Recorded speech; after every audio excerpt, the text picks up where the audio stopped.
Retornamos com o 9º episódio, chegando ao pitoresco destino temático Mamuda. Para alcançar o local, eles precisam atravessar um portão de imigração que, surpreendentemente, se revela caloroso e hospitaleiro. Surge a dúvida se Adonis realmente pretende iniciar uma briga ali. Nosso protagonista, naturalmente, anseia por confrontos em todos os lugares o tempo todo, enquanto Doa receia a presença de muitos soldados e armas em uma cidade tão grandiosa. Adonis, imerso em sua busca por vingança, não compreende a preocupação de Doa, que receia que até mesmo ele não sobreviverá a esse cenário. Nesse impasse, um gênio surge com uma ideia: propor a Adonis um jogo de pedra, papel e tesoura, em que o perdedor deve cumprir uma tarefa para o vencedor. Contudo, Adonis, distraído, recusa-se a ouvir, provocando a persistência de Doa, que interrompe abruptamente ao perceber a origem cultural do local, agora degradado. Chateado por mais um lugar onde sua vingança parece inatingível, Adonis para subitamente ao avistar uma mulher na estrada. Alerta o ingênuo Duoka para ter cautela, mas a mulher, apressada, revela estar fugindo de algo. Adonis, percebendo que ela não é humana, insta Duoka a se afastar rapidamente. A mulher se revela um robô, e Adonis, agindo rapidamente, a neutraliza antes que execute sua misteriosa intenção. A vítima, um MOA, uma boneca mecânica projetada para entretenimento, deixa Adonis intrigado. O enredo do anime toma um rumo peculiar à medida que mais desses automatos são descobertos dentro de um edifício. Decidindo investigar, Adonis instrui Duoka a aguardar do lado de fora, advertindo-a sobre as consequências caso desobedeça. Enquanto explora o prédio, Adonis descobre a presença de vários MOA bots empilhados como lixo, provocando preocupação. Duoka, que seguiu Adonis apesar de sua falta de habilidade auditiva, tenta justificar sua desobediência, lembrando-se de uma promessa ao Sr. Punch de manter Adonis longe de problemas.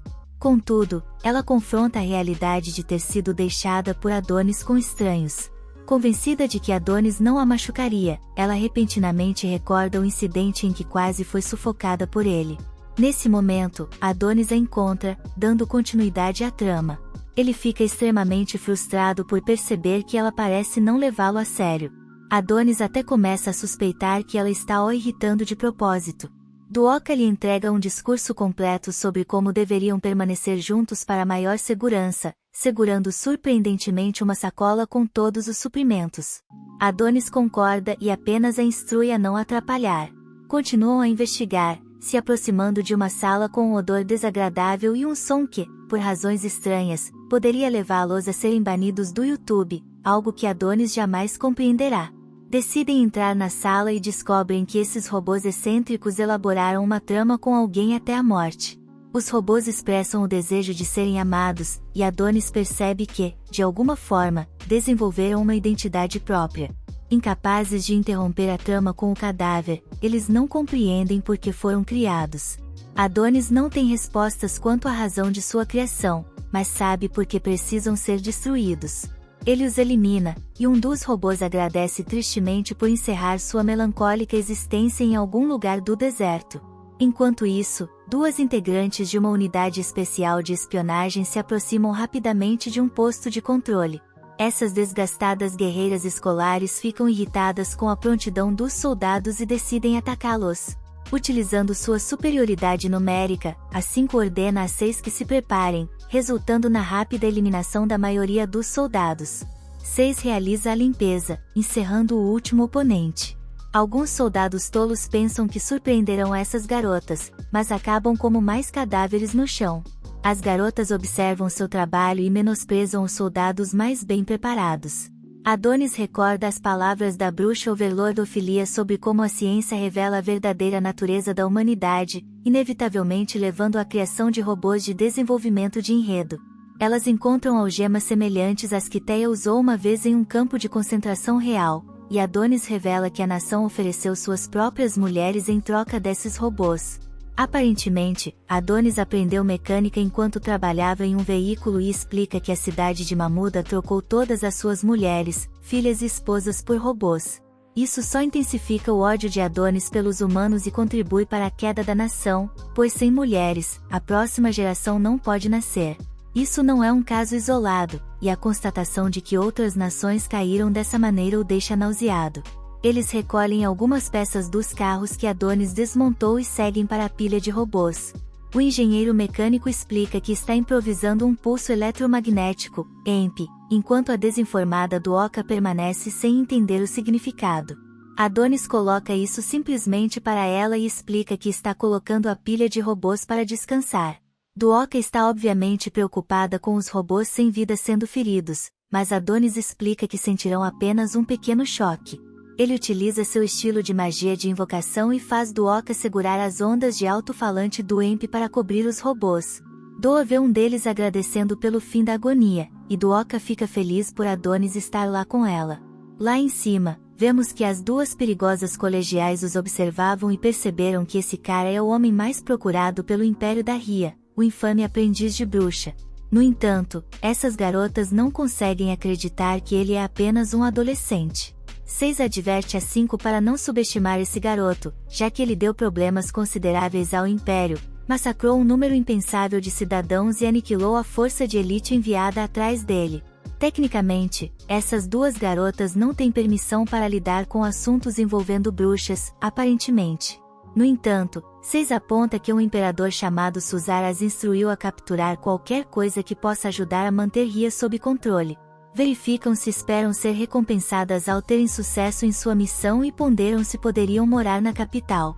Parece haver algum tipo de carinho profundo entre as garotas numéricas, e explicam que irão morar em qualquer lugar desde que estejam juntas. Decidem que é hora de enfrentar o aprendiz de bruxa. Número 6 instrui o número 5 a levar Adonis enquanto ela elimina Duoka, mas 5 lembra que é a mais velha e está no comando. No entanto, vemos que Shiro os observa como um rastejante e sorri como um também. Adonis e Duoka acabam salvando o mundo da trama que envolve a aquisição de robôs e preparam-se para deixar as irmãs que estavam indo atrás deles, mas são confrontados por Shiro. Exigem saber quem ele é, mas o canalha não tem resposta para essas garotas. Nenhuma resposta significa hostilidade, então elas atacam imediatamente. Na cidade de Enredo, vemos que Duoka fez um túmulo para os Madar e diz a eles para descansarem em paz. Sobre o céu, nosso menino Adonis não está delirando como ela e explica que oferecer condolências não adiantará nada. Criar sepulturas e orar é simplesmente uma maneira de os vivos lidarem com a situação, mas não faz nada além disso. Adonis aproveita a oportunidade para explicar que, se ela realmente quiser homenagear o Moa, então precisa fazer o que ele mais gosta, se vingar de toda a raça humana com uma extinção em massa. Isso é um pouco extremo para ela, então concordam em discordar. Duoka e Adonis rezam para uma lápide que ela fez para as bruxas.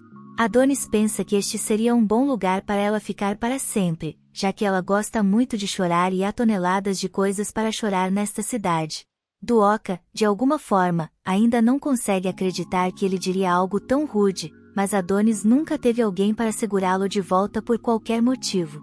Ele a lembra de que todas as vidas de seus amigos terminaram porque ele trouxe os humanos para a base lunar. Ela nem deveria querer viajar com ele, e esta é sua última chance de reconsiderar. Isso se torna um momento muito sério e tenso, mas Doa, obviamente, não se importa. Ela mostra a ele que encontrou as 2 bonequinhas que Adonis rejeitou, e ele pensou que tinha se livrado daquelas. Duoka explica que simplesmente não quer culpá-lo e não quer discutir mais. Ela reconhece que as bruxas estavam tentando usá-lo, sua obsessão em criar itens mágicos para usar contra os humanos os levou a sequestrar Adonis. Tentaram provocá-lo a reviver Chloe, então ela percebe que isso foi praticamente uma traição contra ele. Adonis decide que é hora deles irem embora e mostra que Theia continua a mudá-lo aos poucos enquanto ele pede desculpas e exige que ela se livre daquelas idiotas bonequinhas, mas ela tem muito orgulho de suas miniaturas. Adonis gostaria de ter mais habilidade em outra coisa, e ela revela que sabe cantar. Adonis não é muito fã dela cantando e apenas pede que ela não faça isso enquanto viajam. Eles ficam instantaneamente chocados, no entanto, quando Shiro aparece diante deles pela primeira vez. Ele quer que parem de flertar tanto, deixando-o com ciúmes. Adonis pode instantaneamente dizer que ele é um inimigo e não consegue acreditar que os encontraram tão rapidamente.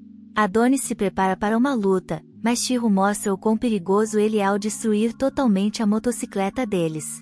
Vemos que ele eliminou o número que a irmã Shiro se apresenta como alguém que tem um grande negócio na Ria e revela que está lá para cuidar deles. Claro que Adonis não tem um único osso de medo em seu corpo e está feliz por finalmente ter encontrado alguém de Ria que ele pode matar.